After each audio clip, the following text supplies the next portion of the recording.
That said, it is my great honor to be able to introduce Amy Tan. Amy is an award-winning American author born and raised in the San Francisco Bay Area. Her debut novel, Joy Luck Club, published in 1987, was recognized as a New York Times bestseller. She has since written several other novels, two memoirs, two children's books, and numerous essays and short stories.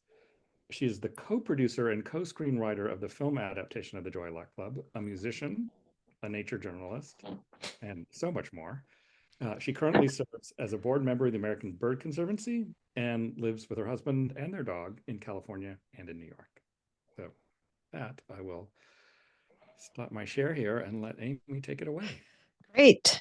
I'm really happy to be here. I'm among my people. And you know what a lot of these terms mean and what a lot of these birds are. But let me also say outright that I am a backyard birder. So I am not someone who is an expert birder. There's somewhere they list my book as a guide. If you use that as a guide, you will go off into nowheresville because my information is really based on observations of a beginner. But let me go and show some of the slides that indicate what this book is actually about. And I will select these slides. Sorry, this is very low tech. Somehow these iPads don't allow me to do things in a more efficient way. Okay, so there we go. This book was never intended to be published. I started looking at nature in 2016 because I was in despair. There was a lot of racism that had broken out, and a lot was directed toward Asian Americans, and it was to a degree and of a viciousness I had never seen before. So I needed to go someplace to combat this ugliness, and I decided to go into nature, which I've always loved, but had been away from for a long time. And along with that, I decided to do what I'd love for since childhood, and that is drawing. I wanted to learn how to draw. I had promised myself that when I turned 65, I would be able to retire, get a little attic, and start painting. Well, there's no way I'm going to retire. I don't have an attic, but I decided I'd take some classes in drawing. The first classes I've ever taken was with a man named John Muir Laws. And I will say this, if you want to learn how to draw birds, you can get free classes, johnmuirlaws.com, and you can get his book, Laws Guide to Drawing Birds. It really is the way that I learned how to do this. This is not a talent, this is a skill honed from thousands and thousands of hours of what Jack calls pencil miles. And, it's drawing the bird in many different facets. So I probably had about 12 to, well, I'd say it was 20 when you count the practice journals, but a number of these. And at one point, my editor at Knopf said, "How's that novel going?" And I was, it was during the pandemic.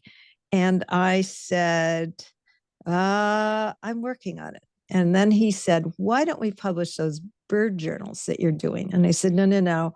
You have no idea. That's a big mess. You've seen the drawings that are very detailed. That's not what the book is about. It's these cartoons of bird behavior. And I said, there's coffee stains, wine stains, smudges, misspellings. And he said, that's exactly what we want. It's authentic.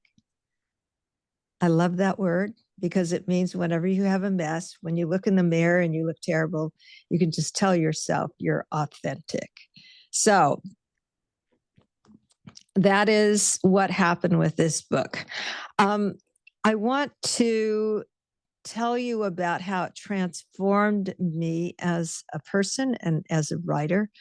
In nature, we're often walking around, talking, thinking about things, maybe thinking about what happened the day before or some worries that are coming up.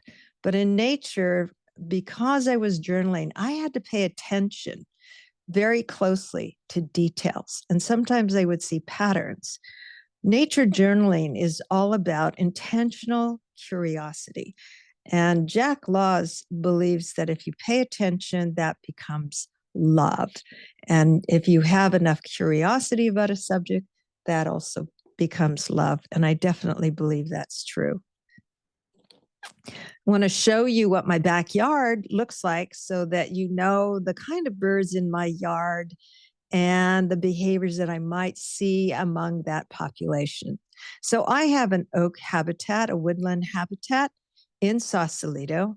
By the way, I was born in Oakland and went to UC Berkeley, so I am a local girl. But I live now in Sausalito, and this is the oak habitat. I also have a garden in another area. It's succulents.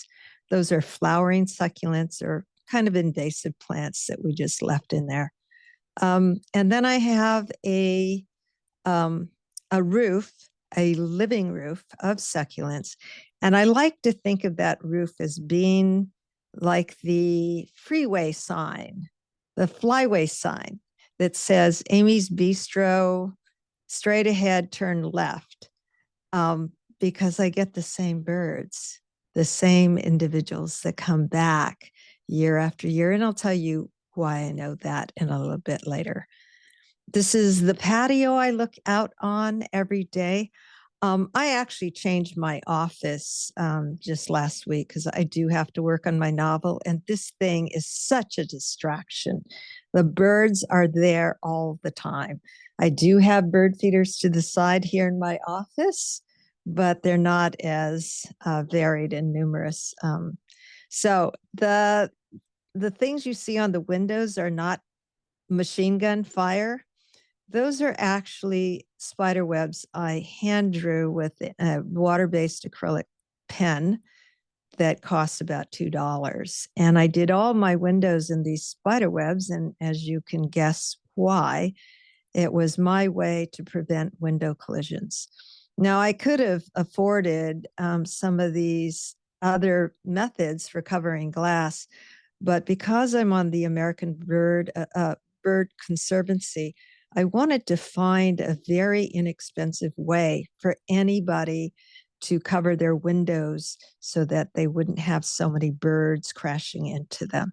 So that is what I came up with. Some people actually think I did it on purpose because it was a form of art. I don't think it works that way. I would prefer not to have that because it's hard to take a picture through the window when you're taking it also through a spider web. There's a bunch of feeders. My backyard, I had hoped I would have this beautiful garden in back there, and then I got into birds, and so my patio garden kind of looks like flamingos and old washing machines on the front lawn. There was, of course, a spark bird. Everybody has a spark bird, and I actually had two. So the first one was a hummingbird. And I had read something somewhere, maybe I'd seen a video, how you could attract hummingbirds to your hand by having these little feeders. And I thought it was a scam. But then I said, well, it's only $2. What could I lose? And I put that on my hand. I actually put it on a rail about 12 feet away. And the hummingbird came immediately because this male hummingbird, claims every single feeder in the yard. And then I put it closer and closer and closer. Then it was on the table where I was having my lunch. And then I put it on my hand. And it came right to the feeder and sat on my hand. I could feel the little scratchy feet on my hand, these little tiny filament-sized feet.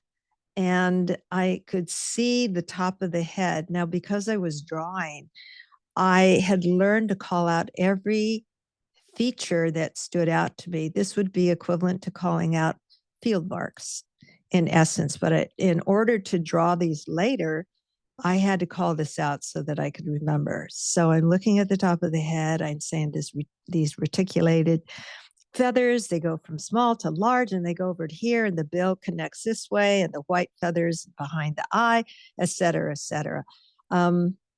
When that bird was sipping, I kept talking to it and saying, "You're so beautiful." And that didn't scare it off. It looked up at me, made eye contact, and then looked back down at the feeder. And at that instant, I was in love. So that was my spark bird in wanting to get to know birds better. There was another bird, and it was on the feeder. It was in December.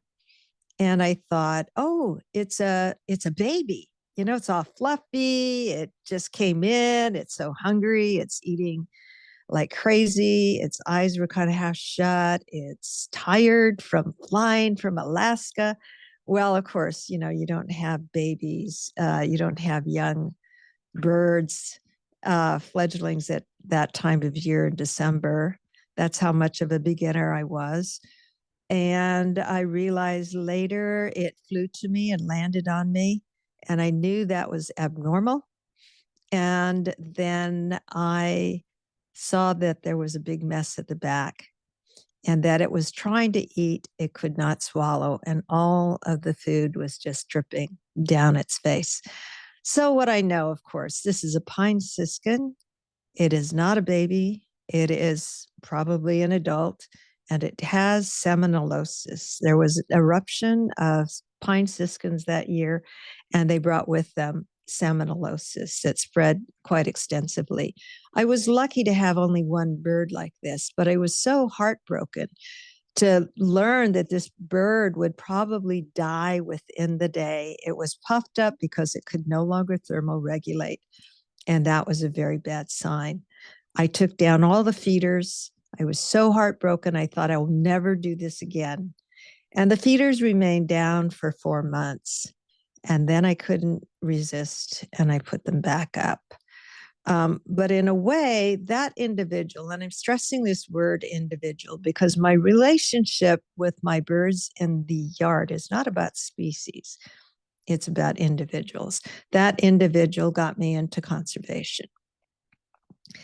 And because of the birds, I also realized something that John Muir Law said that when you are drawing these birds, you should feel the birds as if you're touching them. You should feel the life force in them. And being a fiction writer, I took it one step further and imagined I was the bird. I was the bird in a mode of survival, constant survival. I was the bird looking at this human, sometimes with these big eyes, big black eyes that were, of course, binoculars. And I reminded myself that compassion is imagination, which is what I believe when I'm writing fiction. I'm in the life of another person, but now I'm in the life of a bird. And that was very important for me to think about. In order to attract more birds, you know, it began with 3 birds in the yard that came every now and then, not together. And that was an American crow. There was a hummingbird of some kind. I didn't know a name for it beyond hummingbird. And I had what I called a blue jay, which if you do any kind of birding, you know, we do not have blue jays in California. You have to go east of the Rockies or something for those. It was a scrub jay. But I wanted to get more birds, so I started buying the wrong kind of food in the beginning. I brought the wrong kind of feeders, and I had a lot of squirrels eating everything up. I had like the big birds coming and eating things up. And so it took a while for me to realize what I needed to do in order to attract songbirds and not these other big birds and squirrels. This is kind of a joke. These are my dusk specials. I do buy spicy suet. This is the way I got rid of the squirrels. If you buy hot pepper suet and hot pepper seeds, I had them take one bite, and it was I don't know if you've ever been to a Japanese restaurant and seen somebody who thought the green wasabi there was kind of like ketchup, and they're spreading it, lathering it all over, and they take a bite. Well, that's what happened to the squirrel and also a rat. They just sort of leapt up and went flying. The squirrel never came back. The rat did.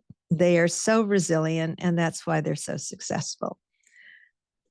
Nuts and chews. I feed them walnuts and peanuts and Niger. I don't do so much Niger anymore because I do not want to attract more finches. And then the very important thing, I have probably 10 pans of water out, and they're always filled to about an inch to an inch and a half with a rock inside. And those are very popular. I also have rain chains hanging from every corner of the house. So that's flowing water that the little birds really love. I started to make my own cages because I found that the ones I bought in a store still allowed big birds to get into them. So I bought these panels, these square panels. It's about an inch and a half square, those openings. It was on Amazon. I think you can make 4 cages for $35 out of this thing using zip ties. And that's what I did. I read something in Cornell that I have to tell you, actually, when I first started doing this and buying feeders and buying food, I said, what should I get for this Junco? I saw this, somebody told me that was a Junco. And this poobah on a Facebook group said, that's a ground feeder. They do not go into cages. You should get a guidebook or read up on birds before you ask questions like that. And it was like being virtually slapped. And I'm a very defiant person. I defy authority. So I said, what is to keep these birds from going into feeders? Is it because of the shape of their feet? Is it because of the way they look at predators? What is it? So I decided to experiment by making these feeders. Now, these feeders do not allow squirrels or scrub jays or crows inside. Rats are a different matter. Some of the smaller rats can still get into there. But as you can see, every bird in this photo is a ground feeder. They are sparrows, and they also feed together. I have this is a very artificial situation because birds don't normally feed together in this way, especially a different species. So I was privy to seeing a lot of interesting behavior you normally would not see. And I need to emphasize that because I have seen behavior also that no one else has seen, like people who are experts in pigeons, and they have never seen a pigeon rise up with a scrub juvenile with their feet facing each other, going into the air and battling, much as the morning doves do when they're courting. So that they had never seen before, but that's something I will see. And that I believe it is because I have this situation of scrub jays and mourning doves eating from the same food. So here are some of the birds. I started off, as I said, identifying 3 of them, and I'm up to 70 that I have seen. Some are one-offs. You would think, well, probably all of you know it's a juvenile scrub jay. You can still see its baby lips, what I call baby lips, the gape flanges. There's a junco, another juvenile, a young female hummingbird. I really want to pay attention to females. And this is of course, a great horned owl. We had 2 of them live with us for 8 months. They left, mom left. Then the male son stayed, and then he left, and then he brought his girlfriend later in the year. They're back. They're back now. So we're really excited. Little bird in the hand. There's also 2 of them in the bush. And that little bird there flew into the house and fortunately did not hit the windows at the back of the room because those are also painted with spider webs. It stopped there, and I thought, oh my God, this is a bird that is not supposed to be in my yard, let alone my house. And I picked it up. I've caught a lot of birds in my house because we have windows on all three sides of our house. And I it's like an airy, and birds will fly through. So this young bird was there against the window with its loose wings, waiting, looking kind of behind, knowing that I was going to come up and put my hands around. Well, knowing that I was going to do something. And I put my hands around and picked him up, looked at his eyes. It's a wren tit. That is a bird that also doesn't come to feeders. And there's a pair of them. I didn't believe I had them, even though Merlin said I did back in June. I don't count birds that are identified by Merlin unless I see them. So I hadn't seen it until recently. About 3 weeks ago, I finally was with a really good birder, Keith Hansen, and he heard the call. He said, rent it. And he said, male. And then there was an answer, and he said, female. You have a pair. And since that day, I have seen these birds, this pair of birds every single day, almost several times a day. When I just happen to look out, I will see them. They look at me too. They try every single feeder every single day. They'll eat the suet, they'll eat the seed, they'll eat the nuts. And they will even try the nectar feeders. They walk in front of the kitchen window, they hop around together. And so I feel very, very lucky with the kind of birds that I've had, not just the different kinds, but the kind of behaviors, the fact that this bird now seems to be a resident in my yard. Some other birds that are typical in the Bay Area. And I just want to ask you, what do these birds have in common? You can look at all of them and you can jot your answer down in the chat if you want. But we're not going to wait that long for you to guess. What they have in common is that they're all looking at me. And that was something I realized after a while, that these birds would look directly at me and then they would go back to eating, or they would go back to bathing, or they would go back to preening or just sitting on the fence. And that made me feel that we had some kind of, I call it a relationship, but it's not that we were friends. It's not that they liked me or anything like that. But it was simply that they accepted I was part of their world, and as much as they were part of mine. I think that in their mind, I am the flightless big creature who brings food. And I know that they recognize that, because when they see me in the morning through the window to the patio, some of the birds get very excited and send out the message to the other ones, she's here, she's coming. And the impatient ones actually land on the feeders when they're right in front of me as I'm putting the food in there. By the way, my yard is planted. The landscape for this house was built 12 years. It was finished 12 years ago. And the landscaping was designed for pollinators, birds, bees, butterflies. And so, yes, our yard is filled with the kinds of things that birds want: seeds, berries, insects, and things like that.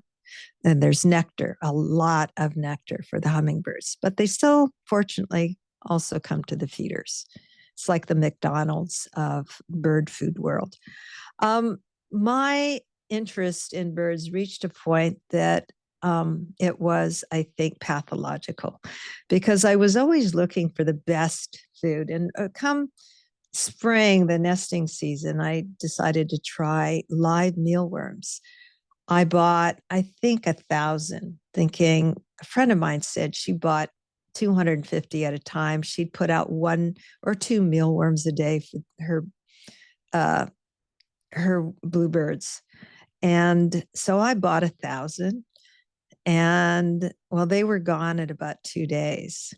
And pretty soon I was buying more and more and more until I reached 20,000 live mealworms. Now, the problem with live mealworms is that you have to put them in the refrigerator. Otherwise, they will continue their life cycle and turn from, they're not really worms, they're not annelids, they're actually beetle larvae. And if you leave them, they will turn into these beetles, which are inedible to birds. So you have to put them, slow down their metabolism.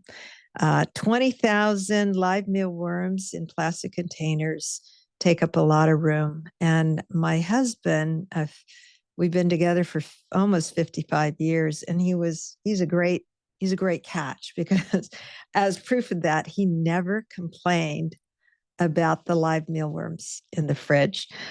He also didn't complain about the dead birds in the freezer, and that was something. People would bring me dead birds. I probably averaged 1 window strike a year, and that was still too many. But I would take these birds, put them in the freezer, and give them to Cal Academy when I could get over there, or Jack Dumbacher, who's the curator, could come over and get those birds. So it was successful, as you can see. The birds really liked the food that I offered. Now, as far as drawing is concerned, I think I've mentioned, this is not just raw talent. I had interest in drawing, but I'd never drawn a bird. And you have to practice. And I just want to show you some of the early things that I did to actually learn how to draw birds. And one of the things you learn, I think it's a great exercise for anyone, because you are learning the shapes of these birds. Many people will draw everything very round. The head is very round, the chest, the belly, everything is round. And in fact, when you look at a bird and you start to draw its head, you see that there's this kind of forehead, there's a flat part, there's a downslope, and it just keeps going down the nape and connecting. You have to know where it connects. The other is it's not completely round around this breast area down to the belly and the vent. It is actually, there's a structure, bony structure there. So I had to keep that in mind. I was learning about that at the same time I was drawing. These are some of my early attempts, and this was with watercolor. I've never really become that proficient with watercolor, but I tried, and I would post these actually on the Nature Journal page on Facebook, although under a pseudonym. So these are some of the birds that I ended up drawing. Once I learned how to draw these birds, it probably takes me anywhere from 6 to 12 hours to draw them. And that is because I am drawing every single feather. And the entire time I'm doing that, I'm meditating on these birds, about their life, about their need to survive, about the function of every single kind of feather that they have. These are more birds from the yard, and I only draw birds that I see. And the only photo references I use are the ones that I take. And that's because, these are my birds. So I have people send me wonderful photos taken with great cameras, but I can't use them. They're not my birds. So a lot of what I ended up doing is looking at behavior. And one of my favorite subjects, of course, is our fledglings. And this happened to be at a time when there were a lot of oak titmice coming out. I had seen the eggs, and then I saw them when they fledged. And what I noticed, which was interesting to me, you stare at these birds long enough, especially a group of them, and you start to notice things. There was one particular fledgling that was the leader. everybody watched from the top of the fence. This bird was the first to jump down to one level, the back of a patio chair, and then down to a flower pot, and then up to a feeder. And the others would watch, and then they would get brave and they would follow the same path as this other bird. This bird was the first to try different kinds of foods that they found, and the other birds would follow suit. One of the things I also learned is that birds have to learn, baby birds have to learn how to swallow. You would think that that was natural, but these birds would pick up seeds. They would pick up acorns, which were far too big. They don't have a sense of what they can actually swallow at that, young age. So they would put an acorn in, and then they would wave their head like this, as they did when their parents were feeding them. So I got to see how quickly they learned this behavior, how to feed themselves. And this is also when I was realizing that each day is a chance to survive. If these very young birds did not get food for a day or two, that probably would not be a good thing. They probably would not survive. They would get weak, and be taken by predators or starve. So this is, of course, lots of crows. Now, one thing that I read is that crows can recognize each other as well as human faces, and that they were mourn their fallen comrades. And as you probably know, they're very social. They have a society. They take care of each other far longer, the babies far longer than most birds. You could have a crow that stays in with the clan for a year or more. So it seems like, of course, they would mourn their fallen clan member. Well, they were bothering the songbirds. They were getting in the feeders. I couldn't get rid of them. I love crows. They're so smart, but at the same time, I wanted the other birds to come visit. So I remembered that birds get very upset when there's a member of their clan who has died. So I decided to hang a dead bird upside down where they could see it. And it was really effective. It only cost me $14 at Wild Birds Unlimited. I mussed up the feathers, a little of chicken feathers, and it was a little small, plastic, but it was good enough that the crows came and they were screaming bloody murder of crow. And they did not come back to the feeders. I still see them every now and then. I see them in the tree, of course, but they don't come to the yard, except there would be a young one.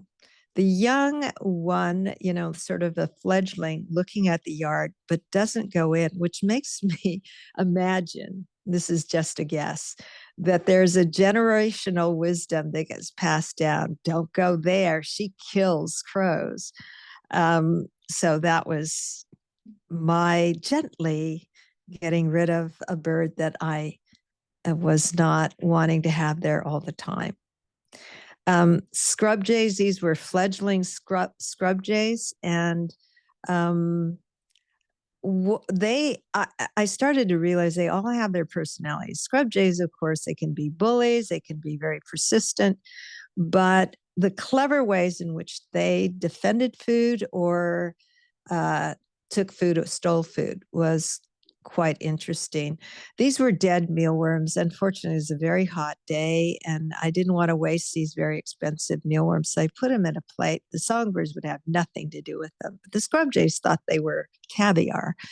There was also a mourning dove that came at the same time. It was a juvenile and puffed up. It looked like the Michelin Man. It was not a symbol of peace and marital happiness. It was ready to do battle. And that's what it did with these young scrub jays and chased them off temporarily. When one of these scrub jays, you can see I tried to draw some of the different postures that they took. A scrub jay looking away, very sneaky, and then coming up and diving down from behind to get I noticed that when a bird dives at the back of another bird, even if the bird that is in front is more dominant in some ways by its behavior, the bird will be startled and jump up and leave the food. And that's how the little birds are able to get the food, through this kind of strategy. So one of the birds went up to the tree limb above this pan, and it started dropping. I heard this pecking sound, and then it started dropping acorns into the terracotta saucer. And I thought, was that an accident, or did it actually do that to scare away the other scrub jays? It's open to opinion.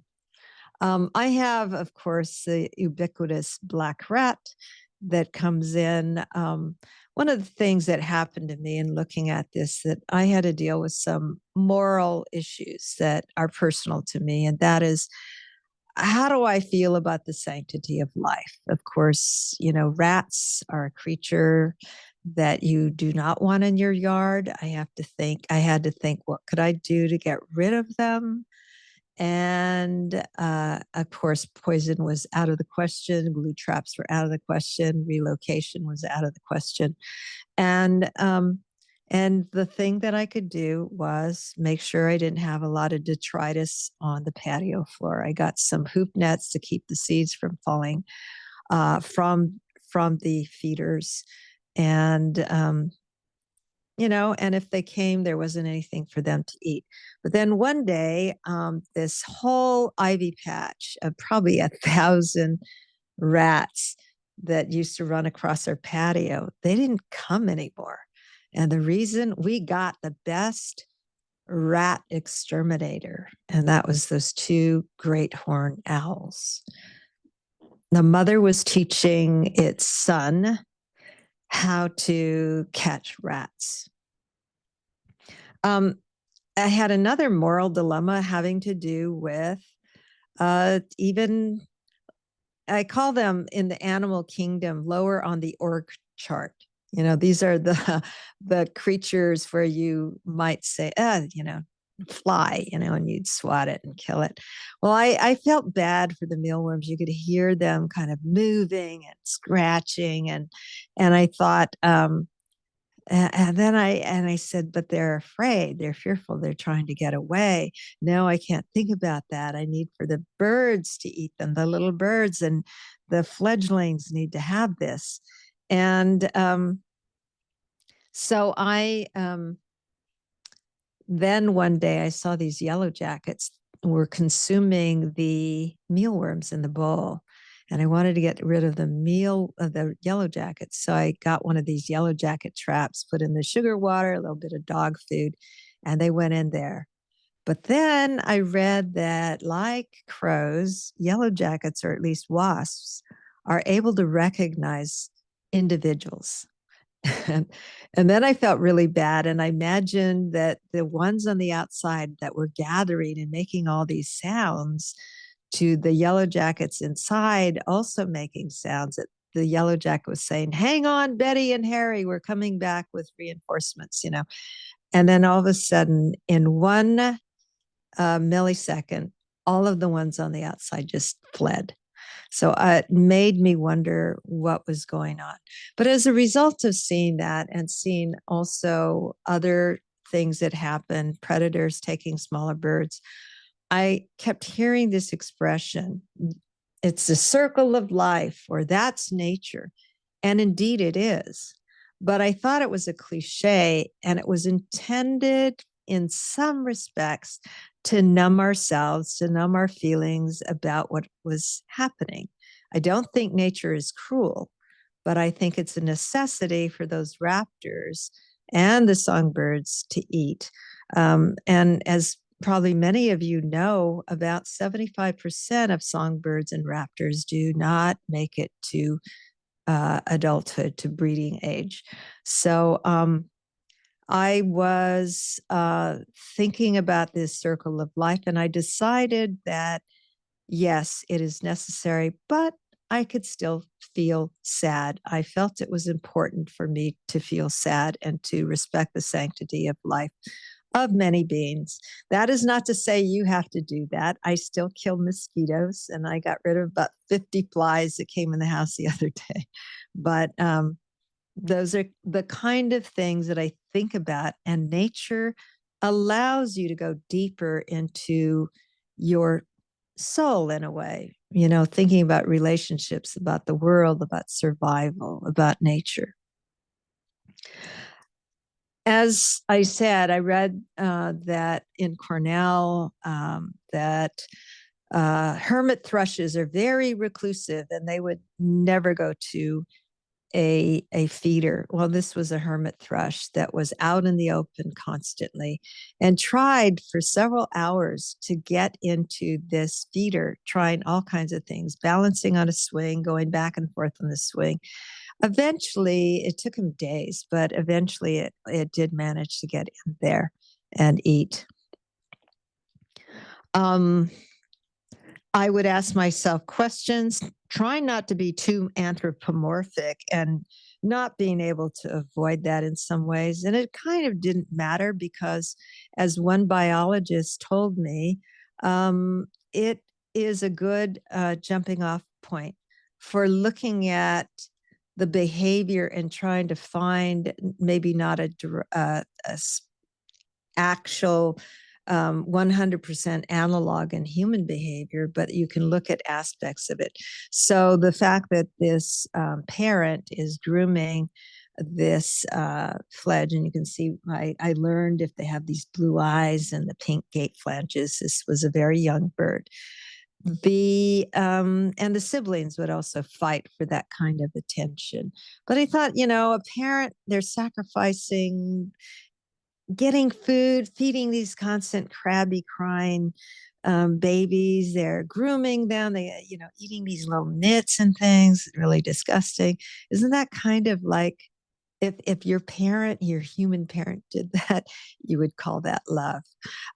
Bernd Heinrich, who wrote the book "The Mind of the Raven," also talks about this quality of love among birds, and it's a very interesting look at both what we mean by love and the capacity of animals that are not humans to exhibit certain kinds of behaviors that we would call love. I had at one point a female house finch flying in front of the window. I was sitting right there at the dining room, and it just kept flying back and forth. Now, the usual thing people say is, oh, it sees its reflection, it's territorial. Well, this is a female. And this was, just insistent, looking at me. And then at one point, it went to a feeder nearby and sat in this hoop net and still looked at me, didn't bother to eat, just looked at me. And then it flew back and went back and forth again. And I thought, what is this? Then I noticed that the feeder was empty. This window feeder, which was its favorite feeder, was empty. And I thought, are they actually trying to tell me the feeder is empty? I went outside, it went to the rail and watched me fill it up. Then it went to this feeder and ate very contentedly for a long time, and then it left. I don't know. I make these guesses that it was trying to communicate to me. I don't. How do we know? I don't. But what I do know is that over the years, what I've come to realize is birds are a lot smarter than I ever thought. Pigeons are a lot smarter than I ever thought. And it just goes on. They do such amazing things to survive, but also to communicate. We already saw this. I have this duplicate thing here about individual birds. I don't know why they're there. Okay, so a lot of people believe that when you have a loved one die, that they might come back as a bird or a special animal. And I'm on the fence, that's kind of woo-woo stuff. But nonetheless, I do feel that grief combined with mystery gives you a kind of hope. And so when you see a very interesting bird right after someone you love has died, it is easy then to say, that's my darling who's come back to say he or she is free and now wants to say goodbye. I had an occasion. I told myself, if that happened to me, it'd have to be a fairly rare bird for me to notice. So the day after my friend at 50 years died suddenly of a heart attack, I was looking at my patio. Now, this guy was larger than life. He used to dress in drag for fun, dress as me in drag. Hilarious guy. He was a clinical psychologist, got me into linguistics. So I owed a lot to him for where I went in life. And when he died, I saw something. First, it was a purple finch. And I rarely got those. And I thought, oh my God. And then I saw a robin. Now, those are very common birds, never in my yard. They're up in the trees over on the side. They don't come. They don't go to the feeders. And then I saw a chipmunk. Now, I have squirrels, but I'd never seen a chipmunk. This was a Sonoma chipmunk. I asked people later on, have you ever seen a chipmunk in your yard? I asked people in Marin County, and no one ever had. So this definitely was rare. The chipmunk just sat there as a California towhee stared at it. And then it slowly went into the shrubs. I could hear my friends saying to me, how many times do I have to get into animal drag before you believe it's me?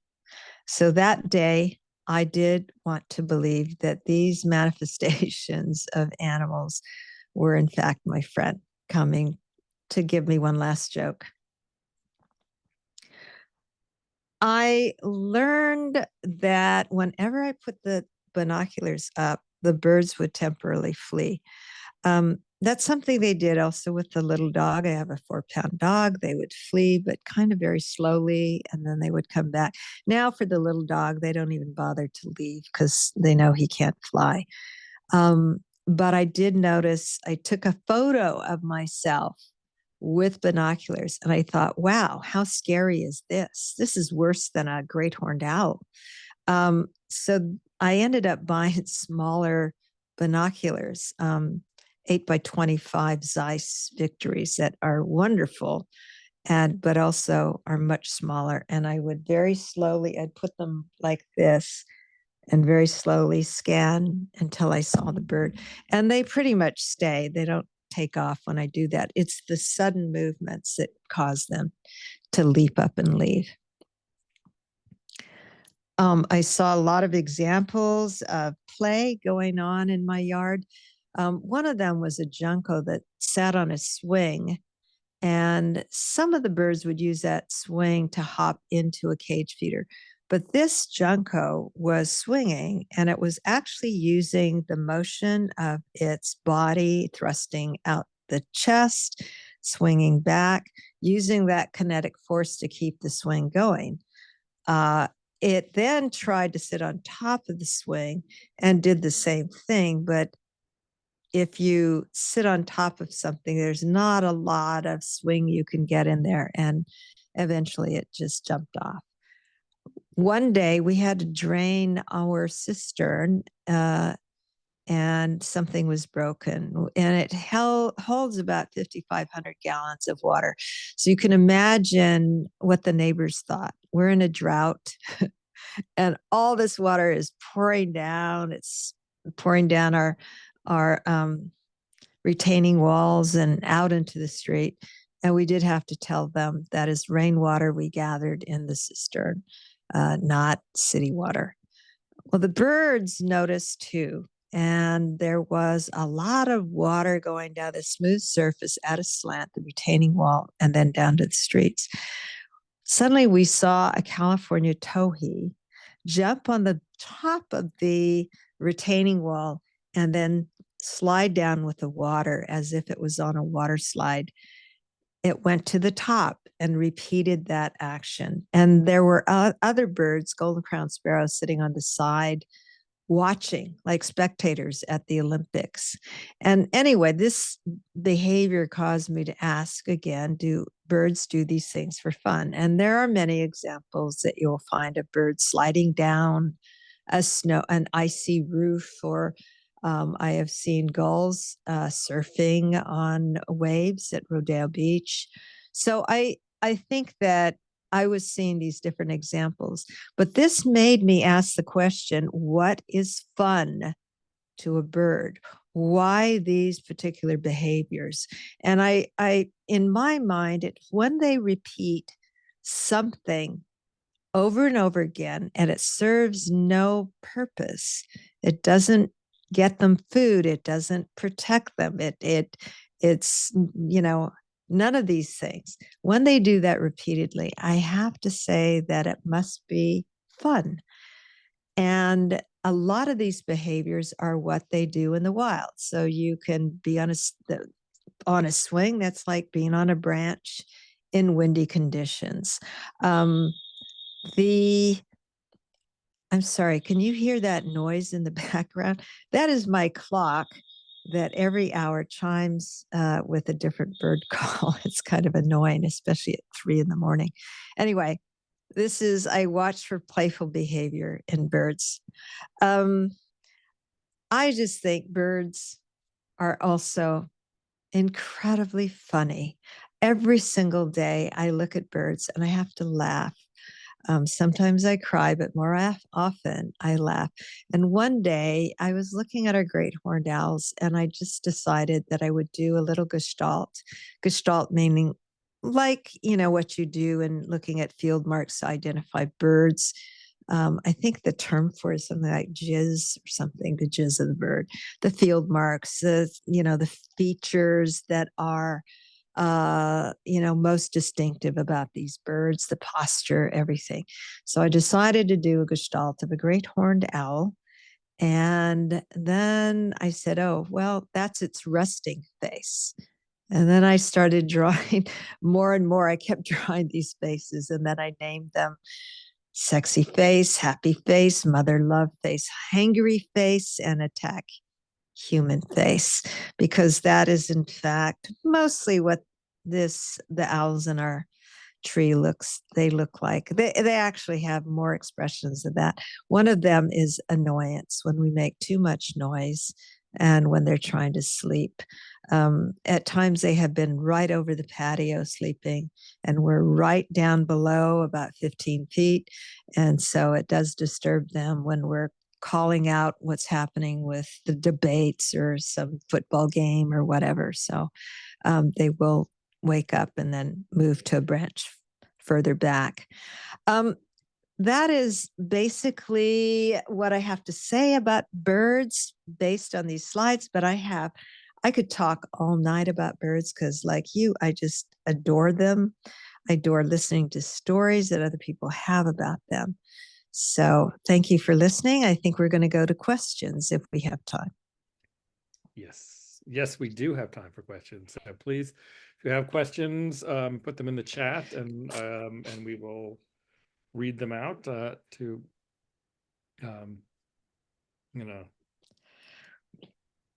scoot back. There was a question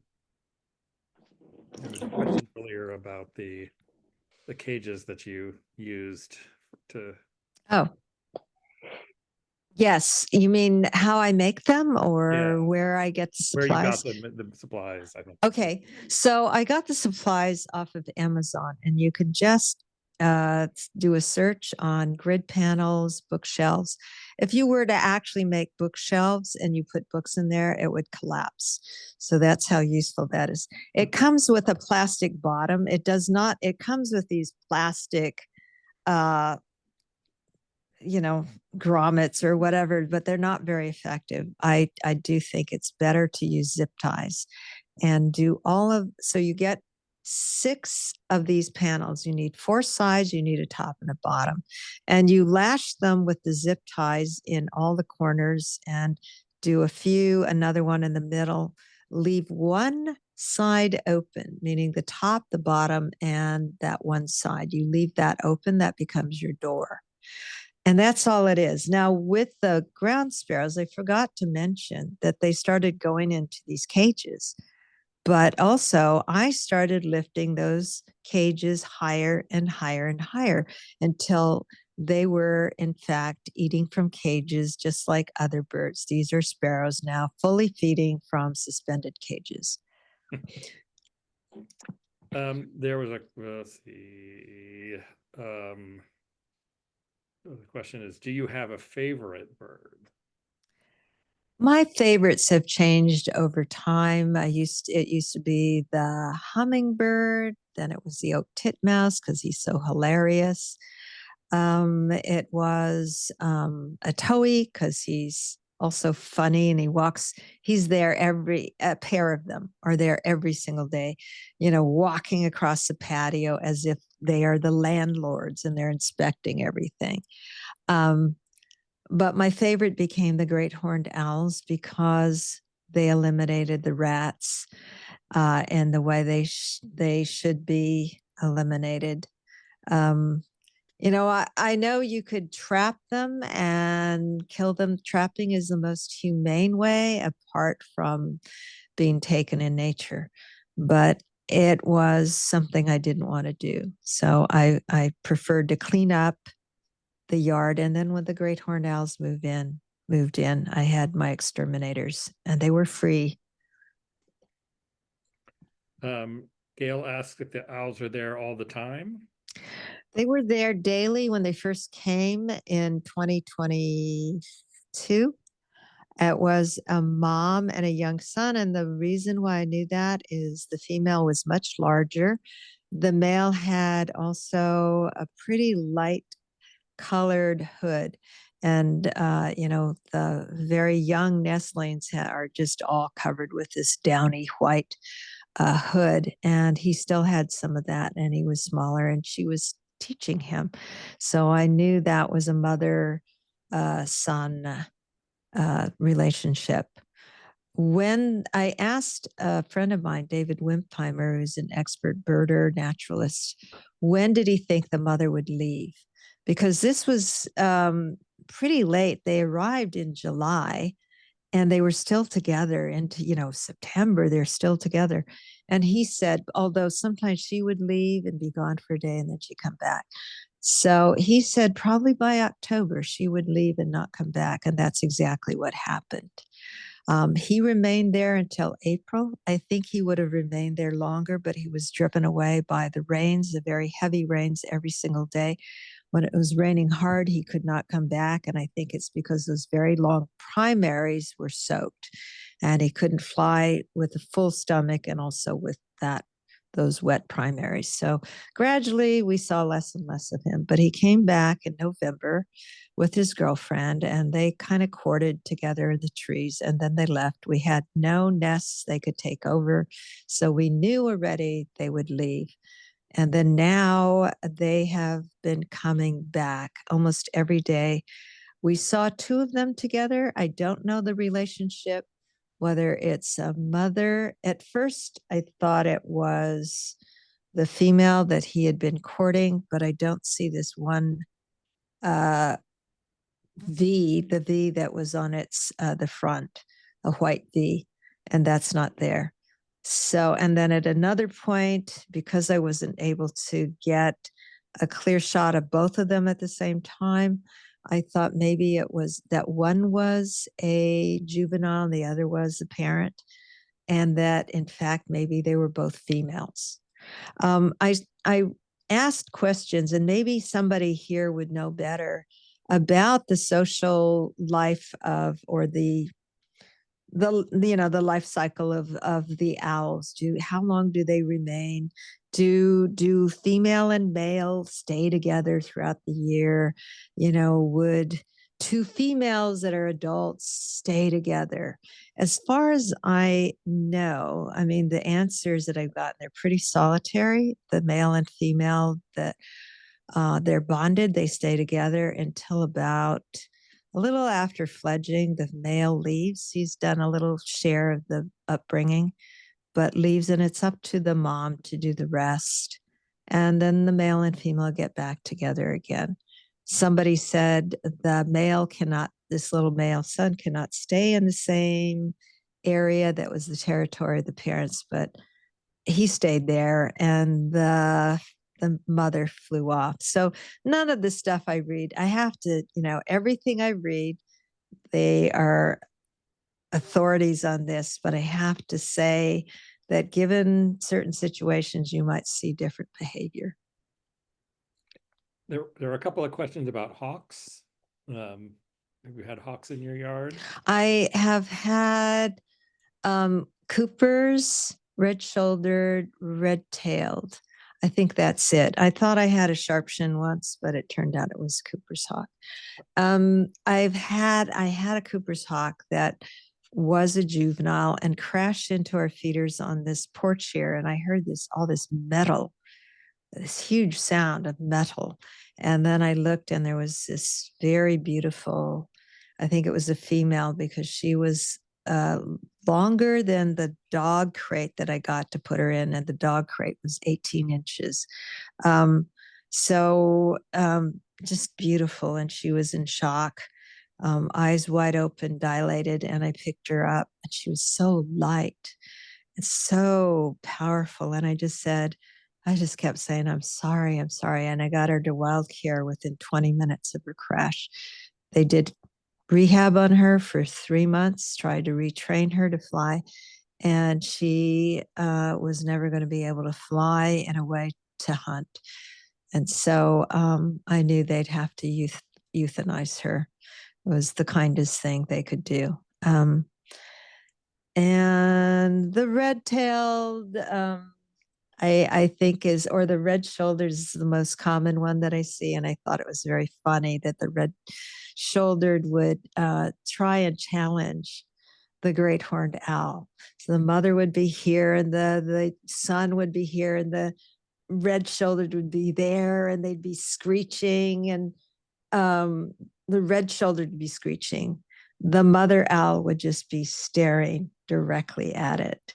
And after a while, the red-shouldered would take off. I knew that. I think he knew that he'd be on the losing end.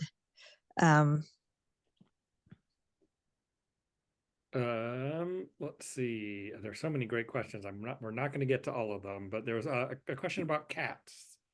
Yes, I'm very lucky, and I haven't had a lot of cats until recently. Been in this house for 12 years, and I never saw cats except maybe once or twice, a really rare thing. It would be passing by. Skunks I have. But the other day, about a week and a half ago, I have a bird feed, one of these cameras that can capture birds at the feeder. And it also will capture motion. It'll turn on and record something. And what it recorded was a cat going after bird, a huge explosion of feathers, the bird taking off, and the cat looking like this. Where did it go? And then it went over to the feathers, and it was trying to eat them. I was so distressed. I thought, oh, I have a killer in my yard. The bird that it took was either a mourning dove or a band-tailed pigeon. It took off so quickly, but because of the feathers that it had taken, including whole clumps of feathers that were still attached, I knew that bird was probably injured, and thus that bird would die if I couldn't catch it and take it to rehab.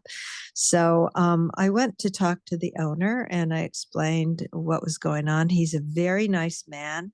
He hosted actually an event with Jack Dumbacher and me So I knew he was sympathetic, and he's trying to find a way to keep his cats. I don't know whether he can keep them indoors. He's getting these really clown-like collars that birds then can at least see the bird. People say you put bells on them. Well, birds don't associate bells with danger, and cats can be very clever in not sounding them.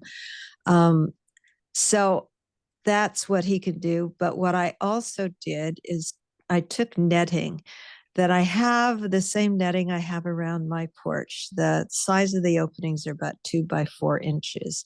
And they're flexible. I wrapped them around my porch area where the Cooper's hawk had bashed in the window, in part to prevent that from happening again, and also to keep my 4-pound dog from being taken by the great horned owl. But I took that mesh with the big openings, and I put it over the planter where I saw the cat hiding. Its little ears would pop up and the eyes would pop up, and it was sneaking up on the birds. So I put that along the planter, so there was that much space between the mesh and above, and the cat would have to walk through clumsily those openings in the mesh, and it would not be able to lurk and stalk and get down low to do a surprise jump on the birds. That's a clever solution. Of course, a catio could work also. Yes, I did. I did suggest a catio, actually, and I don't know whether my neighbor will follow up on that, but that was one of the suggestions. I try to find all kinds of things for creatures we don't want in the yard, but I think that's a good one to have, the mesh that encircles a feeder maybe and is a little bit elevated, so that a cat cannot jump that well when they are standing in this mesh. But you'd have to calculate how far the cat could actually leap onto the feeder, and that would be the circumference that you would need for the mesh. All right. Do you have time for one more question? Sure. Sure. Okay. Let's see. Heather, if you have a question, you can just put it in the chat, and we're grabbing questions from the chat. Let's see. All right. There's a bunch of interesting questions. I'm trying to. Let's see. How about do you feed year round, or? I do. I do not feed the mealworms after nesting season. I like to feed during nesting season, and I see that the parents go back and forth every 30 seconds. They're probably taking turns, but that is how much they have to feed. And the number of nestlings that actually make it out, there's some percentage like that don't make it, but all of the nestlings in our yard pretty much make it. And so I like to do that. Especially if we had snowy weather, I definitely would do that. But it's a selfish thing in a way. People who say you shouldn't feed birds, I would say they'd think I was selfish for wanting to see the birds in my yard.